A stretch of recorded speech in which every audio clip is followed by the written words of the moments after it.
Haunted toy box: the teddy bear. Perhaps no childhood companion is more familiar or more revered than the teddy bear. Friend, companion, confidant, protector, playmate, these are just some of the roles the loyal, loving teddy bear has assumed over the years. Since its introduction to the world in the early 1900s, the teddy bear, named after American President Theodore Teddy Roosevelt, has been the indisputable image of a happy childhood. But is it possible that the beneficent teddy bear, like many other childhood toys, has a darker side, less often seen, but once experienced, impossible to forget? Is it within the realm of reason that the fuzzy friends of our childhood, living and sharing every moment with their adopted children, might take on a life all their own once the innocence of youth has worn away? Can it be possible that the beloved teddy bear is actually the most haunted, and haunting, toy of all time? These are the questions posed by Haunted America's resident ghost hunter and paranormal investigator Gina Lanier when she set out to discover the history of haunted teddy bears. Considering the subject a little off the wall at the outset, Lanier was surprised to find there are many examples of these plush ghostly companions with owners, and former owners, eager to tell the tale of their brush with a haunted toy. As a ghost hunter and paranormal investigator, Gina Lanier has encountered many haunted possessions such as jewelry, paintings, and furnishings, but she contends that toys are far and away the most haunted items of all.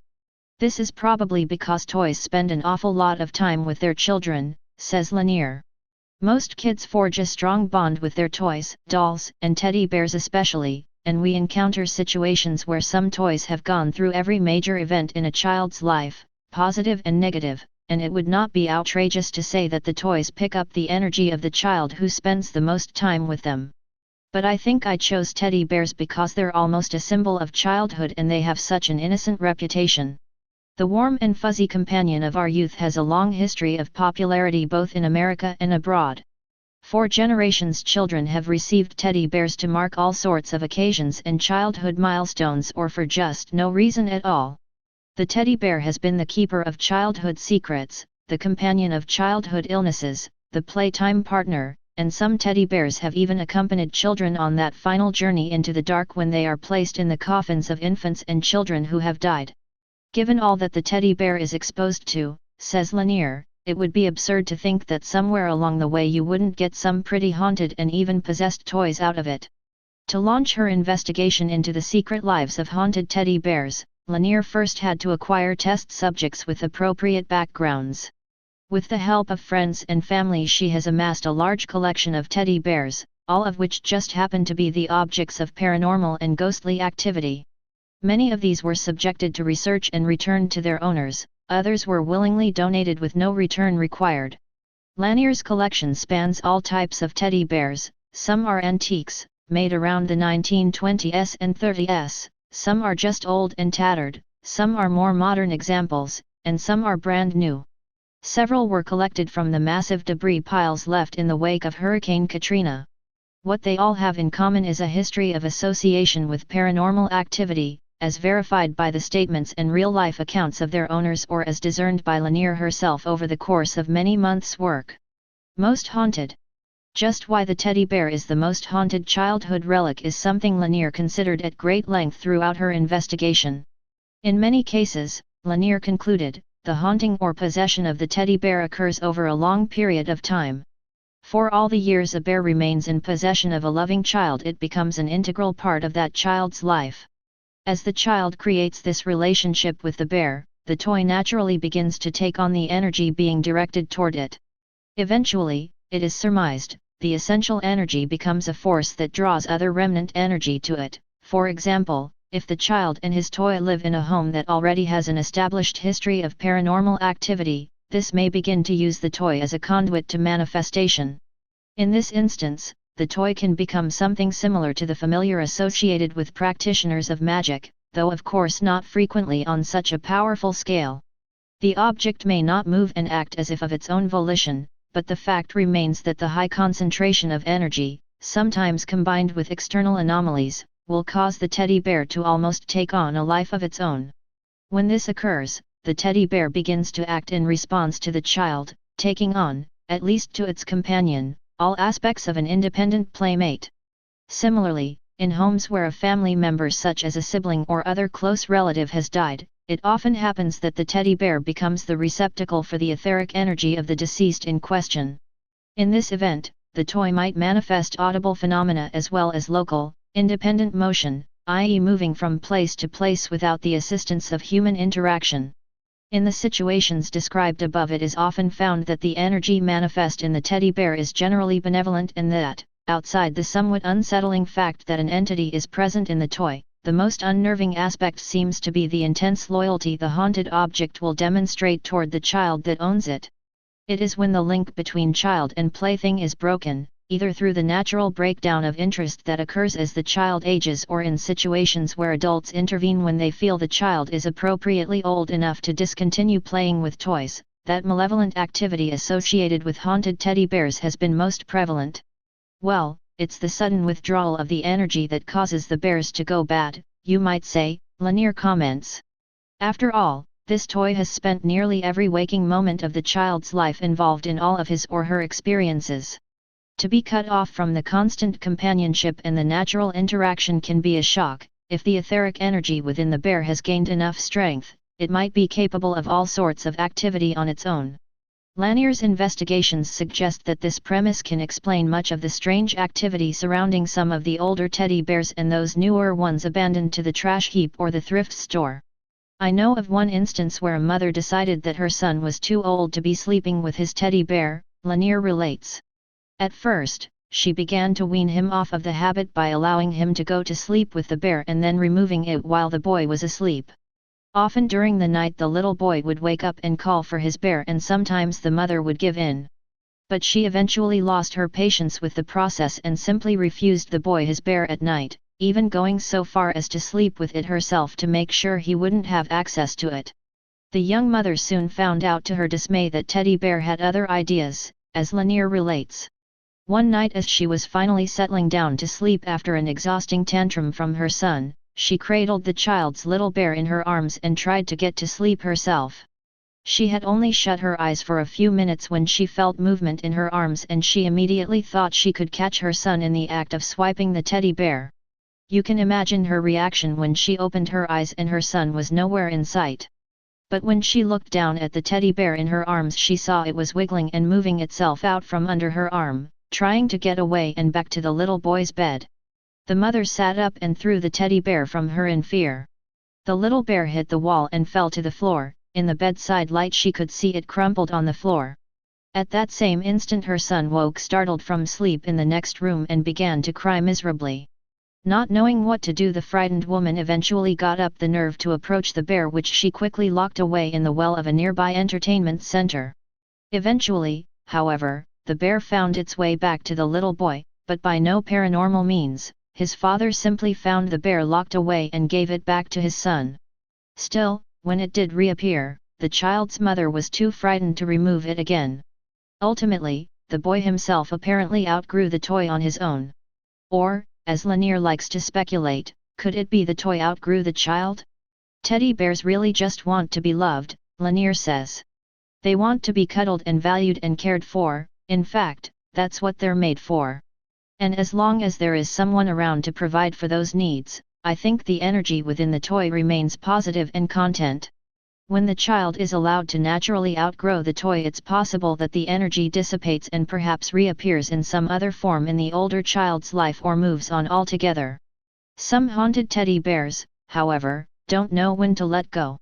I have found this phenomenon in some of the subjects I have received or removed from homes where there is a history of abuse, either of the teddy bear's child or of a sibling, Lanier explains. I speculate that the primary energy the toy gets exposed to is fear, obviously, and then anger that the child isn't able to express outwardly. As in other situations where pent-up emotion combines with a child's strong energy, poltergeist activity centered around the teddy bear is not uncommon. In such instances, the teddy bear can become the source of a very real and potent threat in the environment. Always endeavoring to protect the child it loves, oftentimes this energy can manifest in very negative ways. I have confirmed accounts of teddy bears in these environments apparently taking action of their own, either to reveal the perpetrator of the abuse or harm that person in some way, says Lanier. In one instance a malevolent bear appeared on the stairs seemingly out of nowhere. When the negative individual who was the bear's target descended the stairs, roused by some noise, the bear was in just the right place to cause a fall that resulted in a protracted hospital stay. While the subject remained hospitalized, the bear seemed completely harmless and inanimate. "That's an interesting case," says Lanier. "First of all, it seems the bear was determined to get at the person it felt was harming those it loved. Also, in that case, no one except the target heard the noises that caused him to walk down the stairs in the first place. Then, finally, when the man came home from the hospital, the activity only got worse. Indeed, it seemed Teddy Bear had upped the ante considerably while the abusive subject was away. Now convalescing in the home but still unable to get around without the aid of a crutch, the injured man spent considerable time in bed, at least at first. Once in the middle of the night the injured man awoke to hear his bedroom door shut, but when he tried to lift himself to investigate he was shocked to find the malevolent teddy bear straddling his injured leg. Almost as soon as he became aware of it, the man says, the bear began to move toward him. He firmly believes that bear might have killed him if he hadn't have screamed loud enough to wake the whole house. Lanier says with a smile. Apparently the bear got around so much that, as soon as he was able, the man went to stay with relatives and refused to come back despite the pleadings of his wife as long as the kid has that goddamned bear. Bedside manner.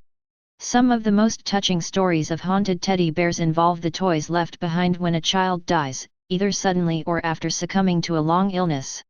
Well, evidently, the bears go through the same grieving process as human survivors of death, Lanier states. Loneliness is probably the primary feeling, I suppose, although often there are signs of anger and confusion as well. As I said, teddy bears just want to be loved and taken care of. That is the purpose of their existence, well, that and to keep their companion happy. When this relationship is suddenly cut off, there is a backlash of energy that can manifest in unexpected ways. The most touching example of a bear whose energy remained positive though its link to its child was severed is the story of Laredo.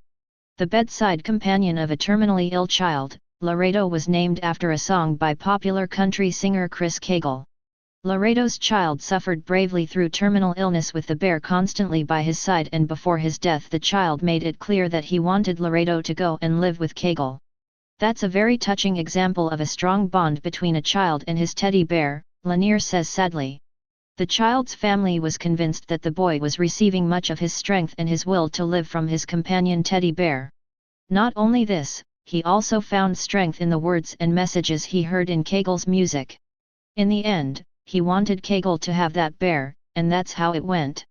After completing his task as bedside companion to a dying boy, Laredo the teddy bear now lives with Chris Cagle, his presence a constant reminder of the value of life and the bond between a boy and his companion. Probably the most disturbing report of post-mortem teddy bear activity is of the teddy bear that returned from the grave. Oh, that happens more than you might think. Lanier laughs. Bears seem to have a knack of showing up, even through 6 feet of dirt. Lanier is quite serious in her contention that some teddy bears, knowing the bond with their child is broken by death and not content to remain forever in the grave, will find a way back to the world of the living. One report from a Tennessee woman involved a teddy bear that had been the constant companion of her grandmother who was suffering from Alzheimer's in a nursing home. The presence of the little bear seemed to delight the elderly lady, and from the time she received it, she never let it out of her sight.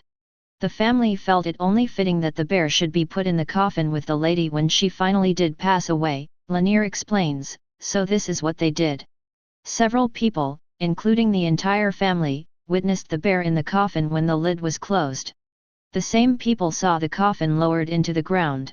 After the funeral, the granddaughter and an aunt went to the nursing home to collect the remainder of the deceased's things. This amounted to a small box and couple of shopping bags. Imagine their distress and consternation when they opened one of the shopping bags only to find grandmother's favorite teddy bear lying right on top. This is very true, says Lanier. In fact, I know the family personally, and that is how I obtained the bear. Lanier says there seemed nothing out of the ordinary about the bear at first, however, the longer it remained in her home the more unusual its behavior became. It's another one of those get-around bears, Lanier laughs. I'd put it in one place with the other bears and go to bed, and in the morning I'd find it laying in the middle of the hallway, or worse, inside a room I never use and hadn't been inside of in weeks. Lanier concluded that the bear didn't like company and that it hated to be confined. Eventually, it made its own way to a windowsill overlooking the backyard. And that's where I left it, she laughs. If it wants extra room and a view, it can have it. By way of explanation, Lanier ventures this: I firmly believe that what begins as a base energy in the teddy bear, just the combination of its history and reputation gives it that, produces a reaction and connection with its owner. It's likely that discarnate spirits, human and otherwise, are attracted to this energy and begin to feed off of it. These spirits find more energy connected with the child or person keeping the teddy bear, and discovering this, they aren't inclined to leave. Some of Lanier's most troubling experiences stem from her investigation of teddy bears she has collected in the post-Katrina morass. Although her work with them continues, she says, there is such a sad and depressing energy about all these toys. Not only were they abandoned and cut off from the love and connection they had, they have been thrown onto garbage heaps and, literally, bulldozed away. Lanier has managed to save several examples of old and new bears from the trash heaps of New Orleans, but as her work with them continues, she admits that she can only take these creatures in small doses to avoid being overcome by the horrible feelings emanating from them. Protective bears, angry bears, playful bears, old bears, new bears. What follows is a random sampling of some of Lanier's investigation test subjects. Is the teddy bear the most haunted toy ever? One real-life account of a teddy bear haunting. I used to love going to yard sales. One particular summer it seemed like there were at least 5 or 6 every Saturday, and my sister-in-law would drag our kids around digging through other people's unwanted things hoping to find treasures. On one such trip I found a darling little black teddy bear. It was old, obviously, because it was well worn. It was made of chenille and had black buttons for eyes. When I picked it up I was surprised to find that it was a beanie, or was at least filled with the same material as the popular stuffed collectibles. I turned to the woman running the sale and said, "You can't be selling this." To which she replied, "Oh, yes, he's for sale. He used to be my son's, but I had him for years. He's very old, probably early 1900s. Looking over the bear, I could believe it, and I paid the ungodly price of $3 for this little bit of history. When I got it home, I cleaned it up a little and sat it on my bed among some other stuffed animals I had there. Later, I went back to my room to take a short nap. I pushed the animals aside, though the little black bear was close to my arm, and at some point I must have put my hand on it. I guess I dozed off quickly because when I woke up it was getting dark outside and I felt as if someone were tugging at me to wake up. Out of the corner of my eye I could see the little black bear moving. It looked as if someone was tugging it, but there was no one in the room with me. Unseen hands were pulling the bear away from me. Instinctively, I grasped the bear and held it tightly, still amazed to find that something was tugging against me. I sat up and put the table lamp on. The bear fell to the floor. I might have knocked it, or my unseen opponent might have pulled it down. Either way, I was convinced that if this particular little bear was going to be in my home, he wasn't going to sit on my bed. Perhaps the ghost of a previous owner hadn't liked that the bear was sold in a yard sale? Who knows? I just know, if anyone from the other side misses it, they can visit it in my china closet from now on. Stay paranoid, my friends.